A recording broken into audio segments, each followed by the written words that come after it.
उल्हास नदी वाचवा यासाठी कालपासून जर आपण बघितलं तर एक आंदोलन सत्संग विहारच्या बाहेर सुरू आहे। नमस्कार, मी स्वप्नाली, तुम्ही बघत आहात आपले बदलापूर। सध्याचे जे आहेत आपण अपडेट घेत आहोत। आता रात्रीचे 8 वाजत आलेले आहेत, 8:30 वाजलेले आहेत आणि तरी सुद्धा जे आहेत हे आंदोलन इथे सुरू आहे। अक्षरशः आताची स्थिती काय आहे आपण जाणून घेऊया प्रत्यक्ष लाईव्हच्या माध्यमातून। नमस्कार सर। नमस्कार। पहिल्यांदा आपले बदलापूर या चॅनलचं आम्ही मनस्वी आभार व्यक्त करतो, कारण गेल्या 2-3 दिवसांपासून आमचं उपोषण या ठिकाणी सुरू आहे। खऱ्या अर्थाने बदलापूरमध्ये वाहणारी जी उल्हास नदी आहे ती फक्त आपल्या बदलापूर शहराची जीवनवाहिनी नाहीये, तर संपूर्ण ठाणे रायगड जिल्ह्याची जीवनवाहिनी आहे। आणि ही जीवनवाहिनी जेव्हा असे काही सत्संग विहार नावाचे आश्रम रुंद करण्याचा प्रयत्न करतील, त्या नदीचा प्रवाह बदलण्याचा प्रयत्न करतील, नदीला मिळणाऱ्या छोट्या नद्या नाले ओढे बंदिस्त करण्याचा प्रयत्न करतील, त्यांच्या प्रवाहाला वेगळ्या दिशा देण्याचा प्रयत्न करतील, त्यावेळेस एक पर्यावरण मित्र म्हणून, एक पर्यावरणवादी म्हणून, एक सामाजिक कार्यकर्ता म्हणून आणि या शहराचा एक लोकसेवक म्हणून आमच्यासारखे सर्व, म्हणजे मी आहे, संगीताताई आहे, अविनाश सोनावणे, संदीप भालेराव, आम्ही सर्वजण उभे राहू। आणि ही लढाई मुळात का सुरू झाली याचा निष्कर्ष आपण काढला ना मॅडम, तर पहिली गोष्ट आपल्याला ही समजून घ्यावं लागेल की हे नक्की प्रकरण काय। आपल्या उल्हास नदीच्या किनाऱ्यावर जे काही आज आपण बांधकामं बघतो हे खऱ्या अर्थाने इथे रेड झोन आपण डिक्लेअर केलेला आहे। आता रेड झोन जेव्हा डिक्लेअर केलेला आहे तेव्हा शासनाच्या नियमाप्रमाणे या ठिकाणी एक वीट पण तुम्हाला रस्ता येत नाही, पण यांनी रेड झोनमध्ये कोणाच्याही, म्हणजे महसूल खात्याची परवानगी नाही, स्थानिक प्रशासनाची नाही, नगर रचनाची नाही, कोणाचीच परवानगी नाही, पोलीस परमिशन नाही, काहीच परमिशन नाहीये। आणि अशा परमिशन नसताना या ठिकाणी यांनी 500 ते 600 मीटर म्हणजे असं लांबीला, म्हणजे अर्धा किलोमीटर जवळपास यांनी एक संरक्षक भिंत, तेही कॉन्क्रीटची आणि तेही नदीच्या पात्रात सुरुवात केली। जेव्हा ही घटना संगीता चंदवनकर, अविनाश सोनवणे यांना कळली तेव्हा त्यांनी तात्काळ धाव घेतली। काम बंद झालं होतं, परंतु त्यांनी काय केलं, मशीन सील केलं ना, मग त्यांनी गुजरातवरून काही कर्मचारी या ठिकाणी मागवले। मी काय सांगतो बघा मॅडम, किती धक्कादायक प्रकार आहे। गुजरातवरून कामगार या ठिकाणी येतात आणि यांनी सांगितलं की रात्री काम सुरू करा। रात्री इकडे मॅन्युअली, म्हणजे माणसं लावून हाताने ते काम सुरू होतं। आजही ते काम सुरू होतं, कालही काम सुरू होतं आणि आता जर तुम्ही गेलात तर कदाचित आताही ते काम सुरू असू शकेल। पण आमची भूमिका यामागची एवढीच आहे की ज्या पद्धतीने तुम्ही उल्हास नदीमध्ये 150 फूट पात्रामध्ये भराव टाकताय, त्याच्यामुळे पलीकडे असणारं सोनवलीचं बाबासाहेब आंबेडकर स्मारक असेल, सोनिवली गाव असेल, रमेशवाडी असेल, सानेवाडी असेल, त्याच्यानंतर हेंद्रेपाडा असेल, पुढे एरंजाड असेल, ही सगळी गावं पाण्याखाली जाणार आहेत। या ठिकाणी हेंद्रेपाड्यामध्ये 3ऱ्या माळ्यापर्यंत पाणी भरतं। आज जर तुम्ही पात्रच अरुंद केलं, ज्या ठिकाणून पाणी शिरायला सुरुवात होतं, अख्खं अर्ध बदलापूर वेश पाण्याखाली जाईल आणि मग याला जबाबदार कोण? आज सत्संग विहार नावाचे हे जे आश्रम तुम्ही बघताय, या आश्रमला नगर रचनेच्या कोणत्या परमिशन आहेत की नाही ही सुद्धा शंका आहे। तुम्ही जर आतमध्ये गेला असाल, महाल आहे तिथे, महाल आहे, म्हणजे पॅलेस असतात ना मोठमोठे, तसे पॅलेस उभे आहेत आतमध्ये आणि त्यांनी मोठे मोठे महाल या ठिकाणी उभे केलेत, ज्याची कोणतीच परवानगी नाही असं काही लोकांनी आम्हाला सांगितलं। आम्ही प्रशासक मारुती गायकवाड यांना सांगितलं की साहेब, जर तुमच्याकडे तुम्ही यांना जर परमिशन दिली असेल तर ते परमिशन दाखवा, पण त्यांची तूतीमय झालेली आहे। मुख्याधिकारी मारुती गायकवाड हे मी खरं सांगतो अपयशी मुख्याधिकारी म्हणून आम्ही त्यांच्याकडे बघतो, त्यांनी कोणतीच भूमिका आजपर्यंत घेतली नाही। तहसीलदारांना फोन केला, या ठिकाणचा जो सत्संग विहाराचा एक अधिकारी तो बोलतो तहसीलदारने आम्हाला परमिशन दिली, बोला काय करायचंय। ऑन रेकॉर्ड तो माणूस बोललेला आहे आणि तहसीलदार बोलतात मी असं काहीच केलं नाही। मग आता याचं खरं खोटं काय आम्ही पोलिसांना सांगितलं की तो जर व्यक्ती खोटं बोलत असेल तर त्याच्यावर गुन्हा दाखल करा आणि तहसीलदार जर खोटं बोलत असेल तर पहिला गुन्हा तहसीलदारावर दाखल करा, ही आमची भूमिका होती। आणि सर्वात महत्वाची गोष्ट, ज्या पद्धतीने आंदोलन सुरू आहे तुम्ही बघितलं, एकीकडे या महिलांना तुम्ही लाडक्या बहिणी म्हणता ना, या ठिकाणी सरकारमधले 2 आमदार आहेत, आमदार किसन कथोरे आहेत, आमदार ज्ञानेश्वर म्हात्रे आहेत, पण दोघंही या ठिकाणी आलेले नाहीत। स्थानिक नगरसेवक राजेंद्र घोरपडे कालपासून आले नाहीत, पण त्यांनी सोशल मीडियावर दर्शन दिलं आणि राजन घोरपडे हे सोशल मीडियावर म्हणतात की हा आम्ही तिकडे गेलोय, आम्ही पाहणी केली, पण प्रत्यक्षात राजन घोरपडे या ठिकाणी आले नाहीत। आणि अशा पद्धतीने ज्या लोकांच्या मतावर तुम्ही निवडून येता त्याच लोकांना तुम्ही असं वाऱ्यावर सोडल्याचं चित्र या ठिकाणी आहे। आणि जोपर्यंत आम्ही तर भूमिका घेतली संगीताताईला, आम्ही कालच ठरवलंय की जोपर्यंत या पूरग्रस्तांना न्याय भेटणार नाही, पूरग्रस्त बदलापूर ही ओळख आपली बदलणार नाही, जोपर्यंत पूरमुक्त बदलापूर होणार नाही, तोपर्यंत आमचे आंदोलन सुरू राहील। मॅडम, कालही तुम्ही इथे होतात आणि आज जरी बघितलं आपण 8:30च्या सुमारास टाइम झालेला आहे, अजून किती दिवस हे आंदोलन चालणार आहे, काय माहिती द्याल? मी सर्वप्रथम एक सांगेन की बदलापूर शहर हे पूर स्थिती सदृश्य परिस्थिती जेव्हा इथे निर्माण होते त्यावेळेला इथले स्थानिक लोकप्रतिनिधी जे आहेत ते इथे खाऊ वाटप करायला फिरतात, लोकांना मदत करायला फिरतात। पण आजची परिस्थिती अशी आहे की पावसाळा 15 ते 1 महिन्यावरती आलेला असताना सुद्धा तिथे ज्या प्रकारे माती टाकली गेलेली आहे आणि भराव टाकले गेलेले आहे, ते उल्हास नदी बुजवायचं काम जे चालू आहे। उल्हास नदी ही आमची माय आहे आणि आमच्या मायेवरती जर कोण येत असेल, तिच्या अंगावरती जर कोण धावून येत असेल तर नक्कीच आम्ही त्यांच्या हातपाय कलम करू। आणि माझी सर्वप्रथम मागणी प्रशासनाकडे ही आहे की संबंधित जे कोण ठेकेदार असतील, जे कोण कंत्राटी कर्मचारी असतील किंवा जे कोण असतील त्यांच्यावरती कारवाई होणं फार गरजेचं आहे। अन्यथा बदलापूर शहर ज्या चिमुकलींच्या प्रकरणामध्ये ज्या प्रकारे पेटलं होतं त्या प्रकारे पेटायला वेळ लागणार नाही. त्यामुळे माझी स्थानिक पोलीस प्रशासनाला, नगरपालिका प्रशासनाला एकच कळकळीची विनंती आहे की एक सर्वसामान्य बदलापूरकर म्हणून जर आम्ही इथे बसलेलो आहोत तर तुम्ही या आणि विचारा किंवा आतमध्ये जाऊन बघून या. म्हणजे ज्यावेळेला मी ती परिस्थिती बघितली की 500 मीटरवरती जर भराव टाकला जातोय आणि म्हणजे अक्षरशः नदी थांबवली गेली आहे तिथे, म्हणजे उल्हास नदी जी आहे ही भविष्यात मिठी नदी व्हायला वेळ लागणार नाही अशी परिस्थिती तिथे निर्माण झालेली आहे. आणि लोकांचे संसार ज्या वेळेला पाण्यामध्ये वाहून जातात, ज्यावेळेला आपण ते डोळ्याने बघत असतो, माझ्या मागे महिला बसलेल्या आहेत, 10-10 वर्ष लोकांचे संसार, 10-10 वर्ष लोक मागे गेलेले आहेत. अशा परिस्थितीमध्ये जर आत्ता निवडणुका नाहीयेत, पण आज जर निवडणुका लागल्या असत्या ना तर ह्या परिसरामध्ये आम्हाला सांगायची पण वेळ आली नसती, त्याच्या आधीच ती लोक धावली असती.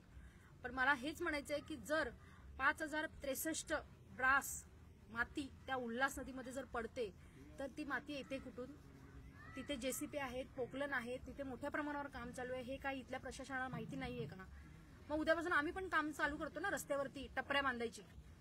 सन्माननीय मुख्याधिकाऱ्यांनी ज्या प्रकारे तत्परतेने, डॅशिंग मुख्याधिकारी म्हणून ज्यांचं नाव आहे, त्यांनी ज्या प्रकारे तत्परतेने इथे कारवाई केली होती आपल्या फेरीवाल्यांवरती, तर त्या प्रकारची कारवाई माझ्या ह्या जे मागे जे आहेत फेरीवाले सत्संग विहार सारखे त्यांच्यावरती होणं गरजेचं आहे. कारण झारखंडची ही संस्था आहे आणि महाराष्ट्रातले स्थानिक भूमिपुत्र आज देशोधडी लागायची वेळ आलेली आहे आणि ते रस्त्यावरती उतरायची वेळ जर स्थानिक पोलीस प्रशासनाला जर बघत असेल किंवा त्यांच्या भावनांशी जर खेळायचा प्रयत्न चालू असेल ना तर तो आम्ही होऊन देणार नाही. उद्यापासून इथे आमरण उपोषणाला आम्ही बसणार आहोत आणि माझी बदलापूरमधल्या लाईव्ह तुमच्या चॅनलच्या मार्फत बघत असलेल्या सर्व तमाम बदलापूरकरांना हात जोडून कळकळीची विनंती आहे की आपण ह्या उपोषणामध्ये सहभागी व्हा. कारण आज ही वेळ ह्यांच्यावरती आलेली आहे, उद्या आपल्यावरती पण येणार आहे. बदलापूर शहराचं नाव ज्या प्रकारे खराब केलं जातंय, म्हणजे असं म्हटलं गेलं होतं की त्या मुलींचं प्रकरण झालं तेव्हा बदलापूर शहराचं नाव खराब झालं. मी तर असं म्हणणार नाही. बदलापूर शहरातल्या लोकांनी इतिहास घडवला त्या आंदोलनामध्ये. तशाच प्रकारचा इतिहास आपल्याला आपली उल्हास नदी वाचवून करायचा आहे. उल्हास नदी आत्ता जर नाही वाचली तर भविष्यात खूप मोठा बदलापूर शहरामध्ये येणारा जो बाहेरून येणारे लोक जे आहेत, जे मोठ्या मोठ्या प्रकारचे टोलेजंग इमारती इथे उभ्या राहतात, लोकांना पाणी प्यायला नाहीये, ही परिस्थिती बदलापूर पूर्वेला आहे. म्हणजे आजही तिथे टँकर लॉबी आहे. पनवेल हायवे सारख्या ठिकाणी 3-3 हजाराला, 1000-1000, 2-2 जर टँकर मिळत असतील आणि बदलापूर पश्चिमेला जर लोकांना पावसाळ्यामध्ये जीव धोक्यामध्ये ठेवून जर राहावं लागत असेल तर ही खूप दुर्दैवाची गोष्ट आहे. त्यामुळे माझी इथल्या स्थानिक प्रशासनाला, त्याचबरोबर आमदार, खासदार यांना विनंती आहे की तुम्ही इथे या आणि इथल्या लोकांचं जे काही म्हणणं आहे ते ऐका आणि जे कोण संबंधित अधिकारी आहेत त्यांच्यावरती लवकरात लवकर कारवाई करा, त्यांच्यावरती गुन्हे दाखल करा. जोपर्यंत गुन्हे दाखल होणार नाही, जोपर्यंत धडक कारवाई होणार नाही, आमचं म्हणणंच एवढं आहे की तिथे जी माती टाकली गेलेली आहे ती माती जर आता काढली गेली नाही आणि 15 दिवसात जर अवकाळी पाऊस आला आणि त्या पावसाच्या पाण्यामध्ये जर बदलापूर पश्चिम परिसर पाण्याखाली गेला तर अजून आपल्याला जून, जुलै, ऑगस्ट, सप्टेंबर म्हणजे 4 महिने पुढचे काढायचे. म्हणजे लोकांना त्यांची घरं विकून इथून निघून जावं लागेल अशी परिस्थिती निर्माण होईल. त्यामुळे माझी आपल्याला सर्वांना विनंती आहे की लवकरात लवकर गुन्हे दाखल करा. लवकरात लवकर जे कोण संबंधित अधिकारी, म्हणजे ते कितीही मोठा असला तरी सुद्धा आज त्यांनी, म्हणजे सत्संग विहार सारखी जर संस्था मागे उभी आहे त्याच्याबरोबर लागून जे लोक इथे जी राहत आहेत, ज्या मोठ्या मोठ्या इमारतींना नगरपालिकेने परवानगी दिलेली आहे, आतमधल्या कामांना तर परवानगी दिलेलीच नाहीये. मला तर असं वाटतं की ती परवानगी नसताना सुद्धा हे लोक करतात. आणि जर हे करत असतील तर इथे परवानग्या घेऊन ज्या इमारती उभ्या राहिल्यात ना, ती जवळजवळ 1 ते 2 लाखाच्या घरात जी वस्ती आहे लोकांची, जी लोक बाहेरून आलेली आहेत किंवा इथले जे स्थानिक आहेत त्यांना सर्वांना या गोष्टीला सामोरं जावं लागणार आहे. त्यामुळे माझी विनंती आहे की लवकरात लवकर कारवाई करा. उद्यापासून इथे आमरण उपोषणाला मी, आदर्श, त्याचबरोबर इथले स्थानिक जे कोण आहेत सगळे आपले महिला ज्या आहेत त्या महिला इथे उपोषणाला बसणार आहेत. तर आपण बघत आहात की वेळोवेळी तुम्ही पाठपुरावा करताय, तर काय माहिती मिळते तुम्हाला किंवा काय समोरून उत्तर देण्यात येतं? खऱ्या अर्थाने मॅडम पहिली गोष्ट काय आहे की ज्यावेळेस संगीताताई या ठिकाणी आल्या, अविनाश सोनवणे आले, त्यांनी काय सांगितलं की अशा पद्धतीने तलाठी मॅडम आल्या, त्यांनी पंचनामा केला. त्यामध्ये मॅडम जेसीबी म्हणजे 2 प्रोक्लेम त्यांनी सील केले, पण बाजूला असणारा एक रोलर त्यांनी मुद्दामून सील केला नाही. बाजूला असणाऱ्या खडी, तिथे खडी फोडून काम सुरू होऊ शकते ही शक्यता माहीत असताना पण त्यांनी कोणत्याही प्रकारचा मज्जाव केला नाही. त्यामुळे तलाठी म्हणजे महसूल विभाग आणि त्याच्यानंतर नायब तहसीलदार, आम्ही अनारे साहेबांना कंटिन्यू फोन करतोय, साहेब असं आहे, साहेब तसं आहे.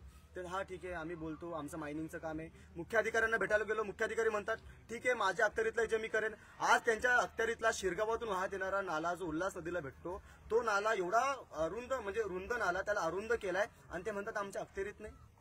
जे नदी नाले नैसर्गिक प्रवाह आहेत ते प्रत्येक डिपार्टमेंटशी संबंधित आहेत. म्हणजे लोकल लेव्हलला प्रत्येक विभागाची जबाबदारी की त्यांचं तुम्ही संवर्धन जतन केलं पाहिजे. पण प्रत्येक म्हणजे पोलीस डिपार्टमेंट, महसूल विभाग, पालिका प्रशासन, पाटबंधारे प्रत्येक विभाग आपली जबाबदारी झटकत आहे. आणि आज जेव्हा आम्ही मुख्याधिकारी म्हणजे ताईंनी उल्लेख केला, पण मला एक बदलापूरकरांना एक प्रश्न विचारायचा आहे. ज्या पद्धतीने मारुती गायकवाड हे रस्त्यावर उतरून सर्वसामान्य मराठी माणसांच्या टपऱ्या उद्ध्वस्त करत होते, सर्वसामान्य चाकरमानी माणसाने फुटपाथवर थाटलेले व्यवसाय नष्ट करत होते, त्या पद्धतीने झारखंडची एक संस्था आमच्या बदलापूर शहरात तेही रेड झोन मध्ये एवढं मोठं अतिक्रमण करते, एवढं मोठं बांधकाम सुरू करते, ज्याची कल्पनाही तुम्ही करू शकत नाही. अर्धा किलोमीटर लांब म्हणजे चीनची जशी चायनाची भिंत आहे तशी भिंत यांनी इथे उभी करण्याचा प्रयत्न केला. मग बाजूला मला आमदार किसन कथोरेंना या माध्यमातून सांगायचं की आप्पा, आमचे आप्पा आहेत ते, म्हणून आप्पा म्हणून सांगतो, आप्पा तुम्ही बाजूला विश्वरत्न बाबासाहेब आंबेडकरांच्या नावाचं एवढं मोठं प्रति दीक्षाभूमी असणारं स्मारक उभं केलंय. उद्या ते स्मारक पाण्याखाली गेलेलं तुम्हाला पाहायला चांगलं वाटेल का? म्हणजे तुम्ही काहीतरी या ठिकाणी समाजाच्या भावना भडकतील, या ठिकाणी रस्त्यावर लोक उतरतील याचा विचार जर करत असाल तर मला त्यांना एक हात जोडून विनंती करायची आहे. एकदा बदलापूर भेटलेलं आपण बघितलंय, ते पुन्हा तसं होऊ नये. आणि जेव्हा बदलापूरकर रस्त्यावर उतरतात तेव्हा क्रांती होते हे आपण एकदा दाखवून दिलंय. त्यामुळे आदरणीय मुख्यमंत्री देवेंद्रजी फडणवीस, उपमुख्यमंत्री एकनाथजी शिंदे, कारण एकनाथजी शिंदे साहेबांना यासाठी विनंती करतो कारण ठाणे जिल्हा त्यांना चांगला समजतो, चांगला करतो. धर्मवीर आनंद दिघे साहेबांचे आपण शिलेदार आहात आणि तुम्हीच लाडकी बहीण योजना सुरू केली. तुमच्या ह्या लाडक्या बहिणी या ठिकाणी 2 दिवसांपासून ऊन वारा पाऊस सहन करत उपाशी तापाशी कोणीच आलं नाही. उलट शिंदे गटाचे किंवा त्यांचे कोणी प्रतिनिधी जे या ठिकाणी माजी नगराध्यक्ष असतील, नगरसेवक असतील तेही आले नाही. भारतीय जनता पार्टीचे स्थानिक नगरसेवक तेही आले नाही. आमदार दोन्ही भारतीय जनता पार्टीचे तेही या ठिकाणी आले. सरकारमधलं एकही माणूस या ठिकाणी यायला तयार नाही. उलट या सत्संग विहाराचे अधिकारी समोर आले आणि ते आम्हाला सांगतात, आमच्या महिलांच्या अंगावर जातात आणि सांगतात तुमको जो करना है करो, सब हमारे है, हमने सबको सेटिंग करके रखा है. असे वाक्य त्या लोकांचे. त्यामुळे आम्हाला वाटतं की या ठिकाणी आम्ही या ठिकाणी किती दिवस बसावं? आम्ही या सरकारचे नागरिक नाही होत का? आम्ही या ठिकाणी टॅक्स भरत नाही होत का? लाखो रुपये आम्ही देऊन या ठिकाणी घर खरेदी करतो, मग ते का 4 महिने घर सोडून देण्यासाठी करतो का? हा प्रश्न आम्हाला मुख्याधिकारी मारुती गायकवाडांना पहिल्यांदा विचारायचा आहे. तुम्ही रेडी रेकनरचे रेट वाढवले, पण आज या ठिकाणी 30-30 लाख रुपयाचा फ्लॅट घेणारा आमचा फ्लॅट धारक 4 महिने घरापासून लांब असतो. आज आमच्यामध्ये बऱ्याचशा गर्भवती महिला आहेत त्या 2 दिवसापासून या ठिकाणी बसल्यात, पण मुख्याधिकारी मारुती गायकवाडांना त्या दिसत नाहीत, तहसीलदारांना ते दिसत नाहीत. थोडक्यात मॅडम असं आहे की हे सगळे अधिकारी यांची भूमिका संशयास्पद आहे. त्यामुळे आमची भूमिका एवढी आहे की जेव्हा या सत्संगी व्यवहार हातोळा तुम्ही टाकाल ना, त्यावेळेस या सगळ्या महसूल अधिकाऱ्यांची सीडीआर ईडीआर काढा. यांच्या या सत्संगी व्यवहाराच्या कोणत्या अधिकाऱ्यांशी कुठे कसं बोलणं झालंय याची चौकशी झाली पाहिजे. या ठिकाणी सीआयडी, ईडी जेवढ्या काही यंत्रणा असतील त्यांच्या उच्च स्तरीय चौकशी मार्फत या ठिकाणी निष्पन्न काही गोष्टी होणं गरजेचं आहे. मॅडम 2 दिवस झाले इथे कोणी आलेलं नाहीये भेटीसाठी, आता पुढची भूमिका काय असणार आहे? मी आत्ताच सांगितलं त्याप्रकारे भूमिका जी आहे ती इथल्या स्थानिक लोकांची असणार आहे. त्याला आम्ही सर्व साथ देणार आहोत. बघा, मी ह्या ज्या वॉर्डामध्ये बसलेली आहे, जिथे आता हा प्रकार घडलेला आहे, जिथे उल्हास नदी आहे, मी सुद्धा बदलापूर पश्चिमेलाच राहते, माझ्या इथे सुद्धा पाणी येतं. बरोबर. मला ह्या प्रभागात इलेक्शन लढवायचं नाहीये, पण इथल्या लोकांना, बदलापूर माझं आहे, मी या बदलापूरचे आहे, मी स्थानिक आहे, त्यामुळे मला कुठेतरी कळकळ आहे की आपलं बदलापूर, आपली उल्हास नदी कुठेही पूर परिस्थितीमध्ये सर्व लोकांना सामोरं जाऊ नये किंवा जाता येऊ नये किंवा होऊच नाही असा प्रकार, याच्यासाठी आमचे प्रयत्न चालू आहेत आणि हे प्रयत्न आम्ही शेवटपर्यंत चालू ठेवणार. कितीही मोठा दबाव आला तरी आम्ही त्या दबावाला झुकणार नाही आहोत. त्यामुळे माझी स्थानिक प्रशासनाला विनंती आहे की तुम्ही आमची परीक्षा घेऊ नका. तुम्ही एकदा परीक्षा घेतलेली आहे, काय परिणाम भोगावे लागलेत सगळ्यांना ते सगळ्यांनी बघितलेलं आहे. त्यामुळे माझी किंवा आमची स्थानिक लोकांची तुम्ही आता परीक्षा घेऊ नका. लवकरच पावसाळा येतोय, 15 दिवसावरती पावसाळा आहे. अवकाळी पाऊस जर अचानक आला तर काय परिस्थिती निर्माण होईल हे तुम्हाला कोणालाही माहीत नसेल, पण बदलापूरकरांनी 2005, 2019, अगदी 2024 म्हणजे गेल्या वर्षी पण पाऊस झाला, मला वाटतं गेल्या वर्षी पण या पावसामध्ये इथे पाणी भरलं होतं. त्यामुळे ह्या वेळेला तर खूप भयानक परिस्थिती असेल. त्यामुळे लवकरात लवकर कारवाई करावी आणि उद्यापासून मी आदर्श आणि इथल्या स्थानिक महिला ज्या आहेत त्या आम्ही उपोषणाला बसणार आहोत. आमरण उपोषण असणार आहे. बदलापूरकरांना माझी पुन्हा विनंती आहे की आपण आपली उल्हास नदी, आपली माय वाचावी, याच्यासाठी म्हणून ह्या उपोषणाला तुम्ही साथ द्यायची आहे आणि उद्यापासून उपोषणाला आम्ही इथे बसणार आहोत. त्यामुळे तुम्ही सर्वांनी जास्तीत जास्त संख्येने त्या उपोषणाला भेट द्यायची. तर संपूर्ण माहिती जी आहे आता आपण सध्या घेतलेली आहे. जर आपण बघितलं तर 2 दिवसापासून हे आंदोलन इथे सुरू आहे.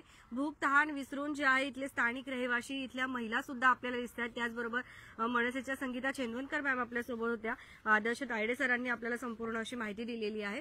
तर मॅडम काय बोलाल, कशी भूमिका असणार आहे, काय मागणी कराल? मी तर हेच बोलते की आपल्या ह्या नदीला जे त्यांनी छोटे करायचं काम सुरू केले ते ताबडतोब बंद करायला पाहिजे, नाही तर पावसाळ्यात सर्वांना खूप त्रास होणार आहे. तर स्थानिक रहिवासी आहेत तिथले आपण बघितलं तर, आणि हा जो परिसर आहे हेंद्रेपाडा परिसर, तर सगळ्यात जास्त जे आहे इथे पूर परिस्थिती सुद्धा निर्माण होत असते जर ज्या वेळेला पावसाळा सुरू होतो. आणि आता पावसाळा अवघ्या काही महिन्यांवरती येऊन टेकलेला आहे. आता एप्रिल महिना, मे आणि जून मध्ये जर बघितलं तर पावसाळा सुरू झाल्यावरती ही परिस्थिती आणखी जास्त बिकट होऊ शकते. उद्यापासून जे आहे आमरण उपोषण आम्ही करू जर आमच्या मागण्या पूर्ण झाल्या नाही तर, असंच आपल्याला आता माहिती मिळत आहे. बदलापूरकरांनो, तुमच्या काही प्रतिक्रिया असतील तर तुमच्या प्रतिक्रिया सुद्धा आमच्यासाठी अत्यंत महत्त्वाच्या आहे. आपले बदलापूर या लाईव्हच्या माध्यमातून तुमच्या प्रतिक्रिया सुद्धा नक्कीच देत चला.